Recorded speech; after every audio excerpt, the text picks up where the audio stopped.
മാങ്കുളം വിരിപ്പാറയിൽ വ്യാപാര സ്ഥാപനത്തിന്റെ വാതിൽ തകർത്ത് മോഷണം. മൂന്നാർ പോലീസ് നടത്തിയ അന്വേഷണത്തിൽ പ്രതി പിടിയിലായി.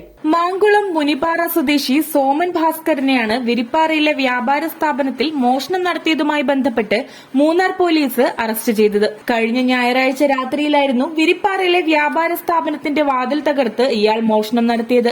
കടയുടെ ഉള്ളിലെ മേശയിൽ സൂക്ഷിച്ചിരുന്ന പണം പ്രതി കവർന്നിരുന്നു. സംഭവത്തെ തുടർന്ന് സമീപത്തെ CCTV ക്യാമറകളിൽ നിന്നും ദൃശ്യങ്ങൾ ലഭിച്ചിരുന്നു. മുമ്പ് മോഷണ കേസുകളിലടക്കം പ്രതി വേറെയും കേസുകളിൽ ഉൾപ്പെട്ടിട്ടുള്ളതായാണ് പോലീസ് നൽകുന്ന വിവരം. പ്രതിയെ ദേവികുളം കോടതിയിൽ ഹാജരാക്കി റിമാൻഡ് ചെയ്തു. SHO Rajan K അരമന, SA Ajesh K John എന്നിവരുടെ നേതൃത്വത്തിൽ നടത്തിയ അന്വേഷണത്തിലാണ് പ്രതിയെ കസ്റ്റഡിയിലെടുത്തത്. News bureau, Munnar.